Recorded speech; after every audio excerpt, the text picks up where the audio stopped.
उत्तर प्रदेश के नोएडा के निठारी गांव में बच्चों से बलात्कार के बाद उनकी नृशंस तरीके से हत्या करने का दोषी ठहराया गए सुरेंद्र कोली की पुनर्विचार याचिका को सर्वोच्च अदालत ने खारिज कर दिया है। इससे पहले राष्ट्रपति प्रणब मुखर्जी ने दोषी सुरेंद्र कोली की दया याचिका खारिज कर दी थी। कोली को साल 2005 से 2006 के बीच निठारी में अपने मालिक और कारोबारी मोनिंदर सिंह पंढेर के आवास पर बच्चों के साथ एक के बाद एक दुष्कर्म करने और उनकी नृशंस तरीके से हत्या करने पर निचली अदालत ने मौत की सजा सुनाई थी, जिसे इलाहाबाद उच्च न्यायालय और उच्चतम न्यायालय ने बरकरार रखा था।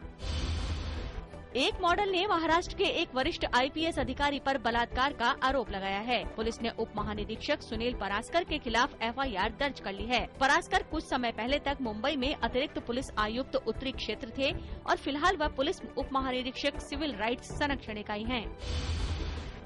सीबीआई ने कोयला ब्लॉक आवंटन घोटाला मामले में रांची की एक कंपनी और उसके प्रमोटरों, निदेशकों और कुछ अन्य लोगों के खिलाफ एक मुकदमा दर्ज किया है।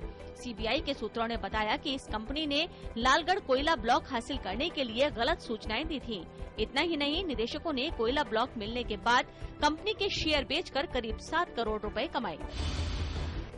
केंद्रीय मंत्रिमंडल की आर्थिक मामलों की समिति ने खुले बाजार में बिक्री के लिए 1 करोड़ टन गेहूं जारी करने को मंजूरी दे दी है। इससे बाजार में गेहूं की आपूर्ति बढ़ेगी और इसकी कीमत नियंत्रित की जा सकेगी। इस फैसले से भारतीय खाद्य निगम की भंडारण की समस्या के समाधान में भी मदद मिलेगी।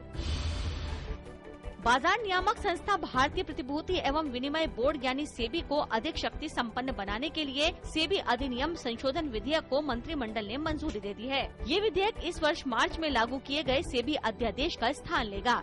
इस विधेयक में सेबी के अध्यक्ष के लिए प्रावधान है कि वो फर्जी योजनाओं के मामलों में तलाशी लेने, खाते सील करने और उन्हें बंद करने के आदेश दे सकें। महाराष्ट्र में कांग्रेस और एनसीपी के बीच दरार बढ़ती जा रही है। कांग्रेस ने एनसीपी की राज्य विधानसभा चुनाव में कुल सीटों में से आधी सीटें देने की मांग को खारिज कर दिया है। गौरतलब है कि राज्य विधानसभा में कुल 288 सीटें हैं, जिनमें से 144 पर एनसीपी चुनाव लड़ना चाहती है। केशरीनाथ त्रिपाठी ने गुरुवार को पश्चिम बंगाल के राज्यपाल के रूप में शपथ ली। कोलकाता उच्च न्यायालय के मुख्य न्यायाधीश ने केशरीनाथ त्रिपाठी को पद और गोपनीयता की शपथ दिलाई।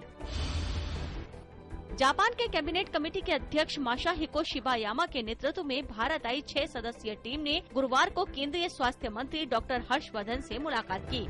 ये मुलाकात स्वास्थ्य मंत्रालय में हुई। इस मुलाकात में महिलाओं के स्वास्थ्य संबंधी मुद्दों पर बातचीत हुई।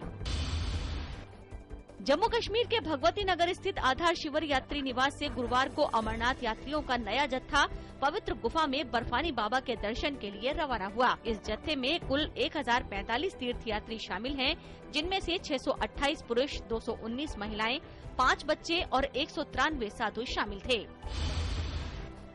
उत्तराखंड में लगातार हो रही बारिश से श्रद्धालुओं को दिक्कतें हो रही हैं। वहीं 4 धाम की यात्रा आंशिक रूप से शुरू हो चुकी है। ऋषिकेश केदारनाथ राष्ट्रीय राजमार्ग के अवरुद्ध होने और रुक रुक कर बारिश के लगातार जारी रहने के मद्देनजर केदारनाथ तीर्थ यात्रा को प्रशासन ने 26 जुलाई तक स्थगित रखने का फैसला किया है। गुरुवार को बाजार में तेजी रही और सेंसेक्स, निफ्टी नए रिकॉर्ड स्तर पर बंद हुए। सेंसेक्स 124 अंक चढ़कर 26,272 और निफ्टी 35 अंक चढ़कर 7,831 पर बंद हुए। कारोबार के दौरान सेंसेक्स ने 26,292.6 और निफ्टी ने 7,835.6 के नए लाइफ हाई स्तर को छुआ। हालांकि छोटे मझौले शेयर पिछड़े, मिड कैप शेयर सुस्त रहे, स्मॉल कैप शेयरों में हल्की मजबूती आई।